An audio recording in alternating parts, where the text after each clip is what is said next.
Hey guys, so we're leaving for Niue today, and it's going to be actually the longest double-handed crossing that we have done together. And we've taken you along on a lot of our crossings before, and you've kind of seen how they play out. So we thought we might do something a little bit different this time, and we thought it might actually be useful for you if we showed you kind of the habits that we've garnered in this experience and how we make it easy for ourselves. So yeah, this is just going to be about our creature comforts and how we do long passages. And it could be because you're planning something yourself, or it could just be because you're curious. And we hope you enjoy this one. Thanks for tuning in.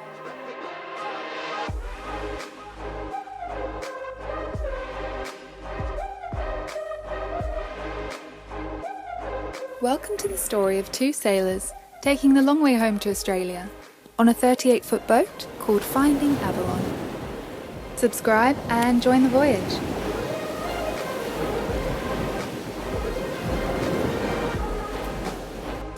First, immigration.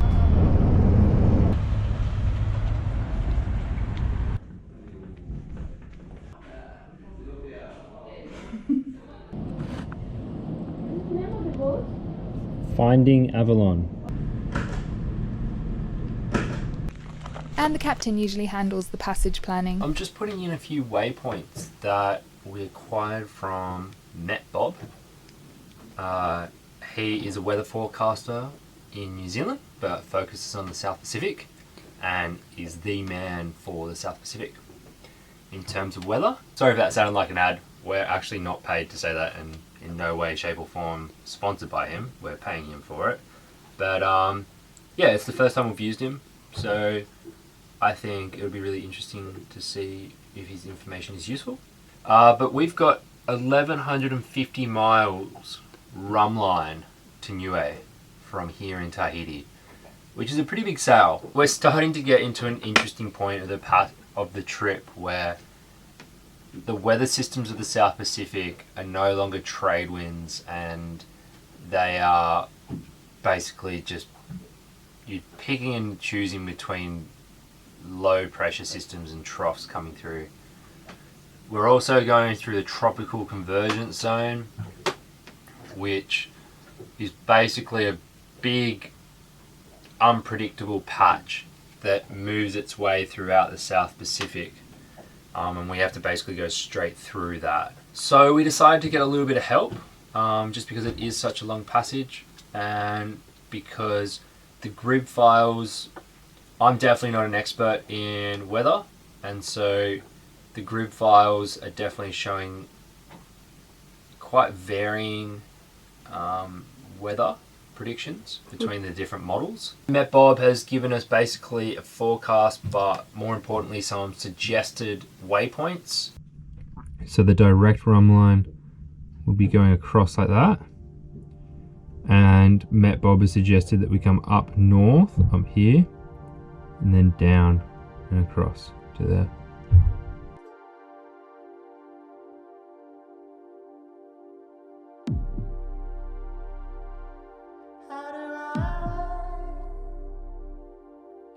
So with regards to food prep, we don't actually do that much anymore, just because we found that these trips do something really strange to your stomach, and you just want the weirdest foods and you can't predict it. It's usually kind of hangover foods. You just feel hungover all the time. It's so strange. So I've done food prep in the past, which I thought was a really good idea, because you can just come down, grab it, put it in the oven, or eat it straight away, and not have to bother too much down here.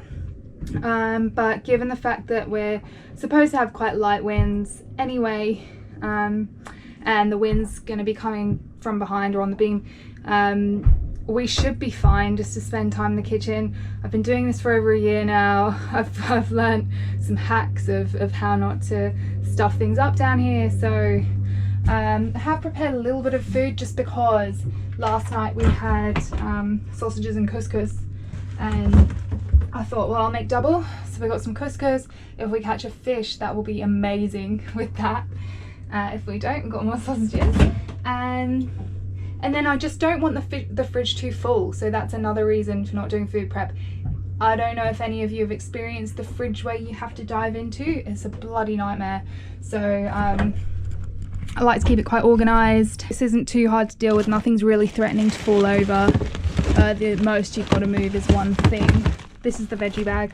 The most, oh, Jackson's been very naughty and disorganised it, but that's supposed to go down there. Nothing's going to threaten from falling over. Everything's very organised, so it's not too stressful to go in there. And then the freezer's nice and empty because we really want to catch some fish. Fruit and veg doesn't last that well on the boat or in that fridge, so the stuff that really lasts is citrus. Like, this will last for a couple of weeks. Might look manky on the outside, but still does the job. And then cabbage, just peel off leaf by leaf when you use it, and you can have that thing for 2 months. I mean, they're like, I swear those things would survive a nuclear bomb.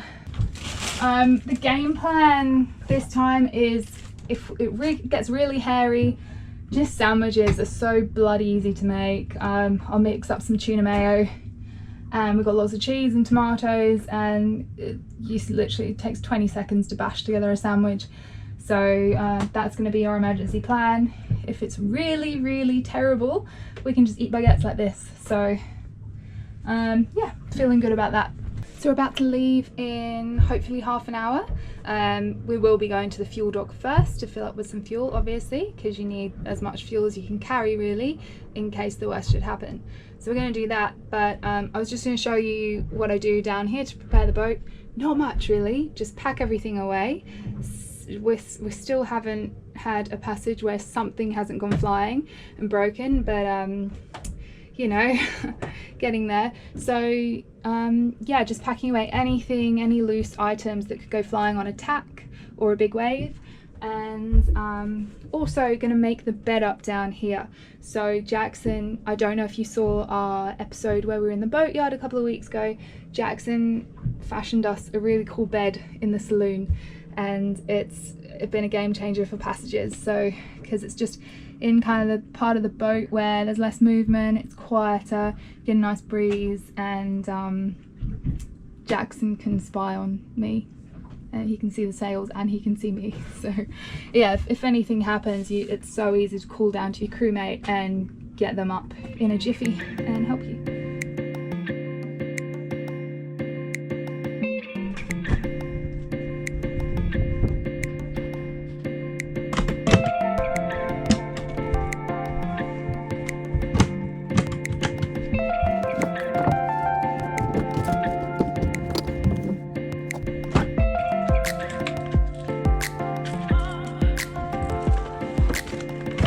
And then just stuff to keep the humans happy, really. So charge Kindles, charge phones for podcasts, locate all pairs of headphones, and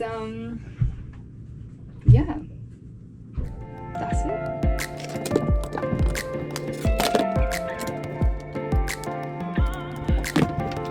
Oh, I think I might put my surfboard downstairs actually, just to give us a bit more mobility on the deck. And that reminds me, you've got to put the jack stays on so we can clip on. Before we get going, we hoist the dinghy up onto the deck using the spinnaker halyard and secure her there for passage. Oh no, babe, it's time to pull the anchor up. I hate pulling the anchor up. Oh wait. Not today. We've got a windlass and I'm going to use it. I'm so excited. Oh, Jackson's antsy to leave. He's already turned the anchor on. Take the hint. No.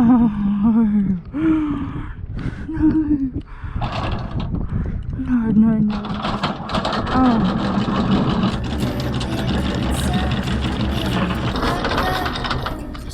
It's up!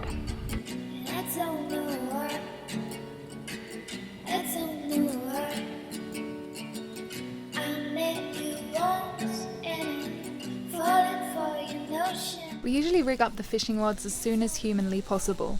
One rod with a squid on the leeward side, then the reel with maximum drag goes on the windward side with a diving lure.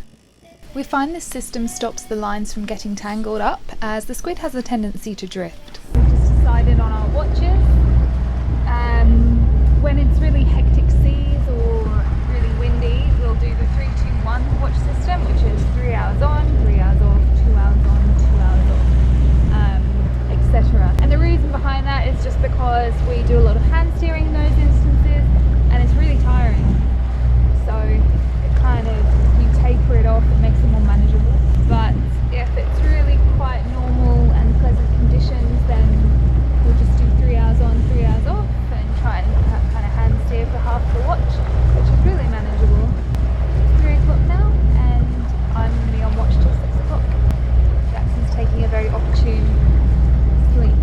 And yeah, pretty bloody boring out here. We don't have enough wind to hoist any sails, so this is us for a bit, just motoring. Really good views though, not gonna complain. One kiss from you in a jungle of devotion. Let be your smiles Oh, yellowfin! You thought it was a shark, that's so funny. Yeah, he's a good size. Do you need help? Shall I leave mine? Yeah, why don't you just put yours back? We've got mine, he's definitely hooked. Give me a bit of Slack. slack. Yeah.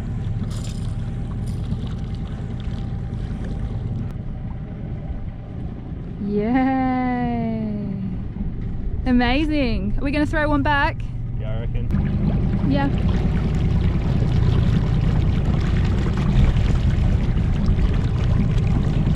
Make sure he's not dead.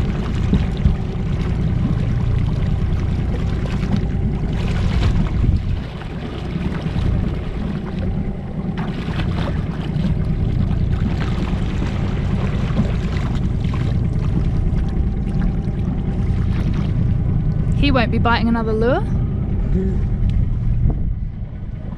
Give me 5. Fishy 5. Stoked. Had you already started making dinner? I just cut up some onions, hey, and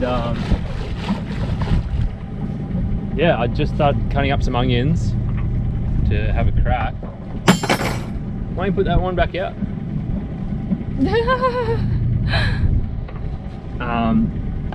For yeah, Mexican bowl. But We can have a poke bowl with tuna. yeah, we can have tuna poke. I don't want to fill up the fridge and freezer with too much fish just yet. I know that sounds crazy, but that was pretty cool that both of them went off at the same time. So I've got to let you in on this. So Jackson's got this chart that he's very proud of, and at certain hours of the day where certain lures, certain coloured lures are more efficient, and literally 20 minutes ago he said, oh god, it's 4 o'clock, let's put the purple lures out, that's what colour you meant to have. And sure enough, both rods went off. That was actually really cool. That's the first time that we both pulled in a fish at the same time. Yeah, that was mad. That was a cool little bonding experience. Admittedly, your tuna was bigger. A good way to kill these tunas is definitely just to put the knife in the gills and just find the artery, because you'll find they just bleed out super quick and just super easy, as opposed to trying to stab them in the head and club them and shit like that. Alright, should I continue with dinner? Yeah. And then you do this, or you want me to do this? Yeah, I'm happy to fill it. I haven't done it for a while, so.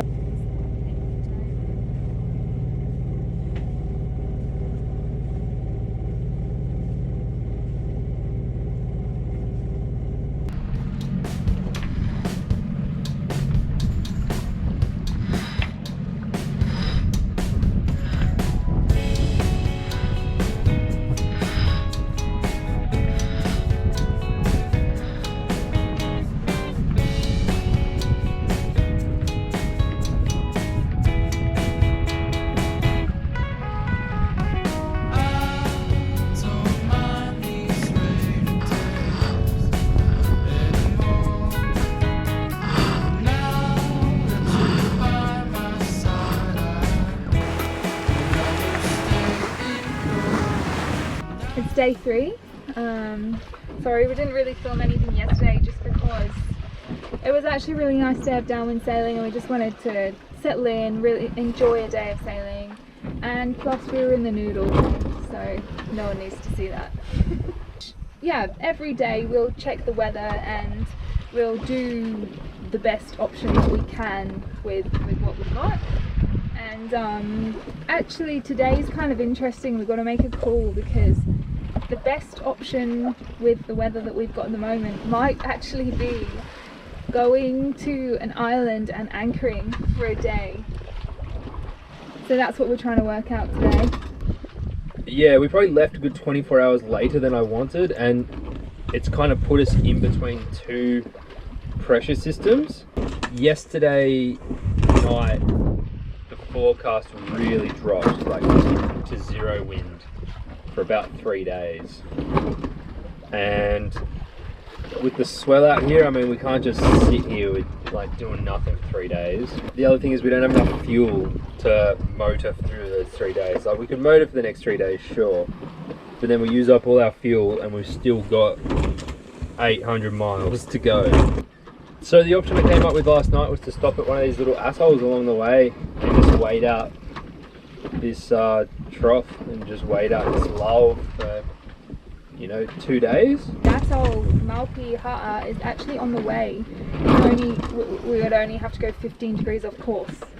Yeah. So it's quite a good solution. So we look at two weather models and kind of compare and contrast, and they're actually really incongruent today. So that's making life really hard. One weather model favours one decision and the other weather model favours the other decision. So we download them twice a day. So what we're going to do is we're going to head for that little atoll, and then at 6 p.m. we'll download the weather and then see if there's any change in the forecast, and we'll make a call then. Thanks for watching. We hope there was plenty of good stuff in there for you. Like, comment, share, subscribe, it all helps us and we will be most grateful.